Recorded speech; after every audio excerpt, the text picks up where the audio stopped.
Welcome back to the garage. And if you're new here, this is Token Teardown.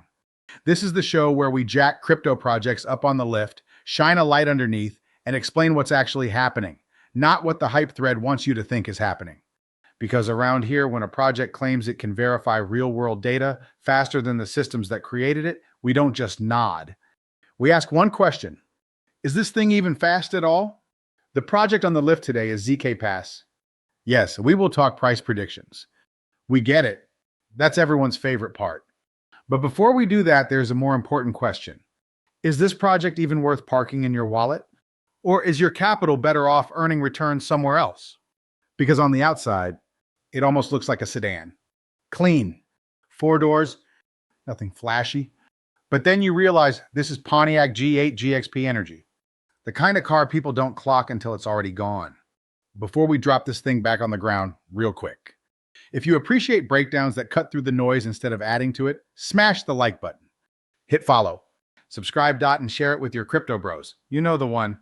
And send this to that guy. Yeah, the one whose entire personality is still a Floki avatar. Same memes, same laser eyes, still tweeting utility soon like the universe owes him. We're not judging. We're just upgrading. And this one didn't land here by accident. Triple X, aka Christian, has been in the trenches all week on zkPass, GitHub. White paper, launch mechanics. Breaking down how this thing actually works while everyone else was still asking what the ticker was. So let's do what we do best. Lift it. Lock it. Lights on. Let's tear it down. All right, let's meet the team behind this thing. Because in this garage, we don't trust buzzwords or glossy decks. We trust builders.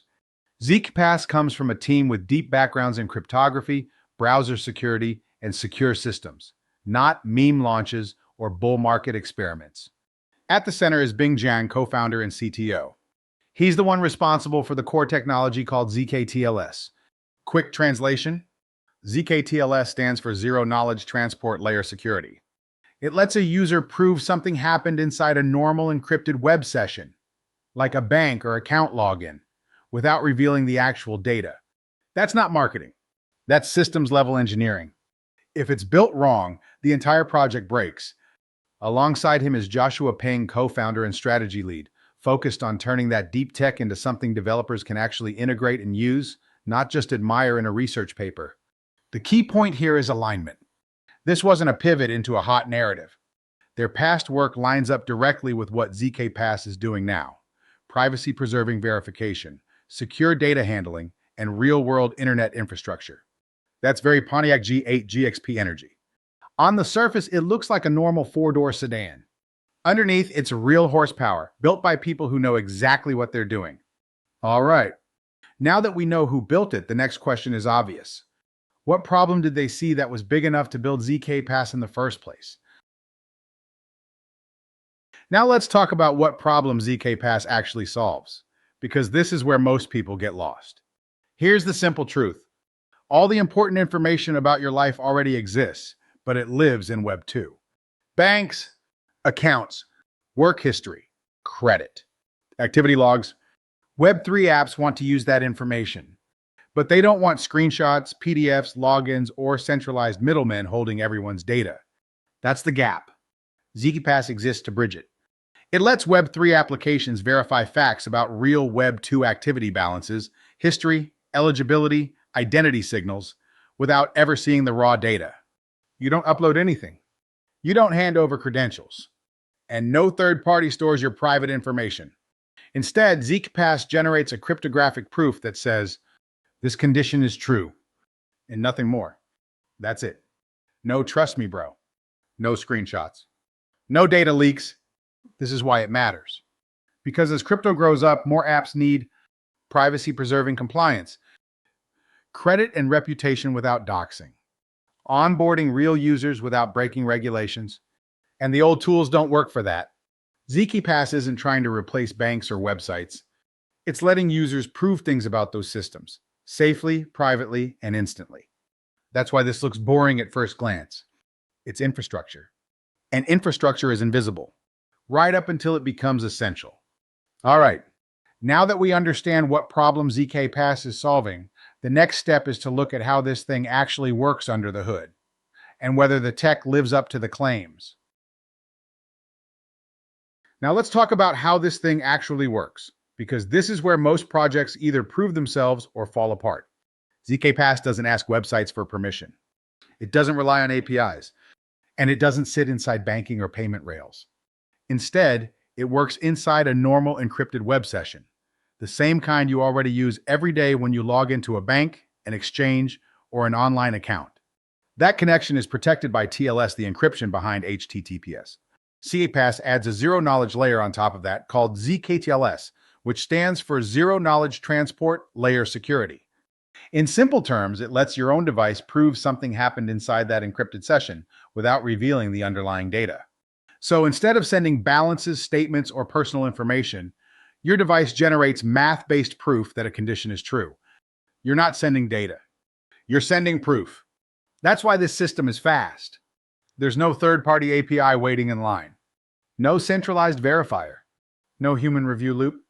Everything happens locally, and the application only receives a yes or no answer backed by cryptography. Now, this is where people ask about ISO compatibility, so let's clear that up. zkPass is not ISO 20022 compatible because it's not trying to move money or send bank messages. ISO 20022 is a standard for how financial institutions talk to each other. zkPass operates above that layer. It doesn't replace banking rails. It doesn't interfere with them. It simply proves facts about activity that already happened inside those systems. That means zkPass is rail agnostic. It can verify conditions tied to accounts or activity that live inside ISO-based systems, without needing those systems to change, integrate, or grant permission. Garage translation, ISO 20022 is the highway. zkPass is the dyno sheet that proves what happened on the highway without owning the road. That design choice matters because it keeps zkPass fast, flexible, and adoptable. And it explains why at first glance this thing looks simple. On the outside, it feels like a normal four-door sedan. Underneath, it's a tightly engineered system built to do one thing extremely well. All right, now that we understand how zkPass works and where it sits in the stack, the next question is the one that actually matters for value. Who's using this, and who actually needs it? All right, now let's talk about who's actually using zkPass and who really needs it. Because this is where projects either justify their existence or stall out. This isn't a car built for Sunday cruising or showing off in a parking lot. This isn't for casual users clicking buttons for fun. zkPass is built for applications that need real-world signals, but don't want to drag users through invasive onboarding, paperwork, or privacy nightmares. Think of it like this. Some projects need to know who's in the driver's seat, but they don't need your entire life story taped to the windshield. DeFi protocols need to know who they're dealing with, without bolting full KYC cameras onto the hood. Credit and lending platforms need proof of income, balances, or activity without asking users to email screenshots like it's 2009. RWA and compliance-heavy apps need eligibility checks without stripping users down to their VIN number. Gaming, identity, and access-gated platforms need to verify accounts or history without trusting a centralized API that can shut off the engine at any time. That's the real customer base, not retail traders, not meme hunters, builders who care about how the machine actually runs, and that's why adoption here looks different from most crypto projects. You don't measure zkPass by how many people are scrolling an app every day. You measure it by how many projects decide they need this part installed under the hood. Right now, usage has shown up in early test drives, proof generation campaigns, stress tests, and partner experiments that push the system at scale. That tells us the engine starts, revs, and holds together under load. What it doesn't tell us yet is how many teams are ready to daily drive it. Because the real signal comes when developers stop testing and start committing. When zkPass becomes part of onboarding, part of verification, part of the chassis, not an add-on spoiler. That's the key word here, invisible. If zkPass is doing its job right, users don't even notice it. They just get onboarded faster with less friction and more privacy. Like a perfectly tuned transmission you never think about until it's gone. That's why this doesn't look explosive on day one. Infrastructure adoption is quiet. It spreads garage to garage until one day it's standard equipment. And that leads us straight into the next uncomfortable question. If usage is builder-driven and mostly invisible, how does the token actually capture value, and when does that show up? That's where things get real. All right, now let's talk tokenomics. And let's kill the jargon right away. Tokenomics is just the fuel system. It's how much fuel exists, how much is already in the engine. When more gets injected, and whether the car runs smooth or bogs down, for zkPass, the max fuel tank is 1 billion ZKP tokens. That's it. Fixed supply, no infinite printing. Right now, only about 200 million tokens are actually circulating, roughly 20% of the total supply. So most of the fuel? Still in the garage. That fuel is split into a few main lines. One line goes to the ecosystem, incentives to get builders installing zkPass under the hood of real applications. Another line went to early investors, the people who funded the engine before anyone knew the name. That fuel doesn't dump all at once. It unlocks over time so the system doesn't redline on day one. There's also fuel reserved for the team, and this matters. Those tokens are locked long-term and released gradually. The builders only get paid if the car stays on the road. And finally, there's a treasury tank. Fuel set aside for development, upgrades, partnerships, and long-term maintenance. Now let's talk about the part that actually moves price, unlocks. Unlocks are simply when new fuel is allowed into the engine. As those locked tokens unlock over time, more supply becomes available. If demand is growing at the same time, more integrations, more usage, the engine absorbs it. If demand isn't there yet, that extra fuel can weigh on price. That's not a flaw. That's just mechanics. The key thing here is structure. This isn't a fuel dump. It's staged fuel injection, spread out over months and years, giving the system time to grow into the supply. So when people talk about price, remember this. Price is how fast the car is going right now. Tokenomics is whether it can finish the race. All right, now that we've locked down the fuel system, the next thing we need to do is talk about what can go wrong. That's where real risk shows up. Now let's talk about the red flags and real risks, because every build has weak points, even the clean ones. First is adoption risk. This car is engineered well, but it only matters if people actually drive it. zkPass doesn't win by hype, it wins by integrations. If developers don't install this under the hood of real applications, the engine never leaves the garage. Great tech sitting on jack stands doesn't generate value. Second is timing risk. zkPass makes the most sense in a market that cares about privacy, compliance, and real-world verification. If the cycle leans hard back into memes and zero-utility speculation, demand for infrastructure can lag, even if the build is solid. That's not a failure. That's timing. Third is unlock pressure. We already talked about the fuel system, but this is where it shows up in real life. New fuel enters the engine over time. If adoption and usage aren't keeping pace when those unlocks hit, price can feel pressure even though nothing is broken. That's why patience matters with infrastructure plays. Fourth is competition and distribution. zkPass isn't alone. Other teams are working on identity, attestations, and verification using different approaches. Sometimes the best engine doesn't win. The one with the easiest install and best distribution does. This team has to earn developer mindshare. And finally, there's complexity risk. This isn't a simple build. Zero-knowledge proofs and browser-level verification aren't plug-and-play for every team. That can slow adoption compared to simpler, more centralized solutions, even if those solutions are worse long-term. Simple cars sell faster than precision machines. Now here's the important part. None of these risks are about scams. None of them are about vaporware. None of them are about the tech not working.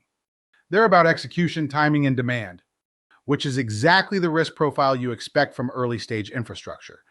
All right, now that we've covered the upside and the red flags, there's only one thing left everyone's been waiting for. Price scenarios. What has to go right?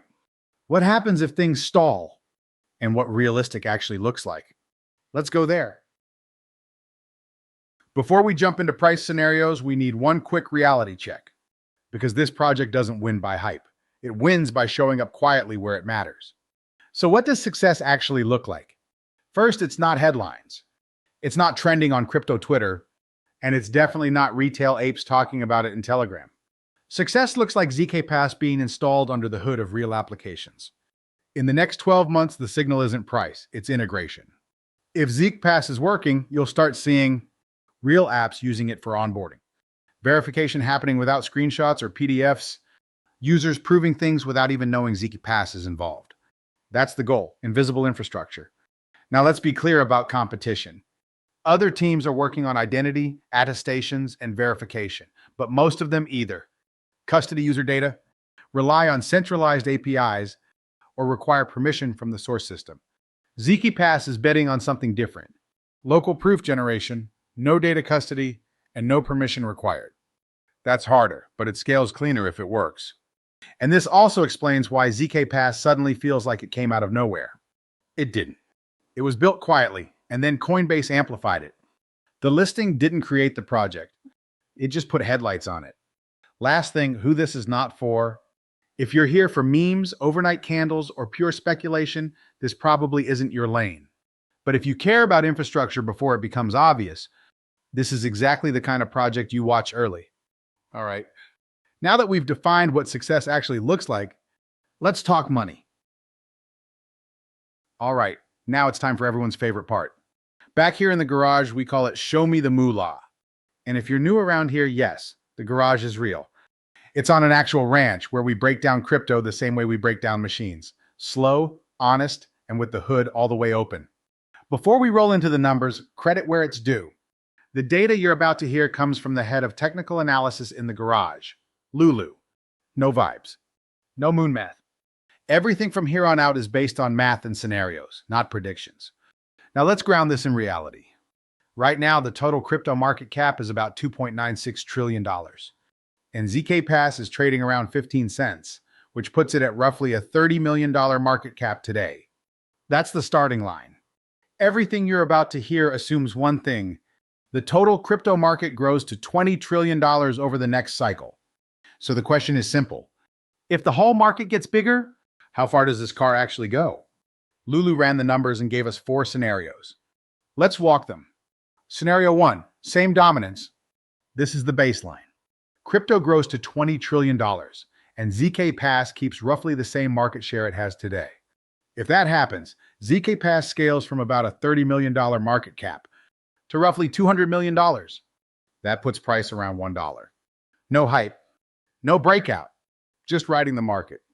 This is the nothing special happened, nothing broke outcome. Scenario 2 gains traction. Here's where execution starts to matter. zkPass lands real integrations. Developers actually use it. Demand grows faster than unlocks. In this scenario, zkPass captures more market share, but it's still realistic.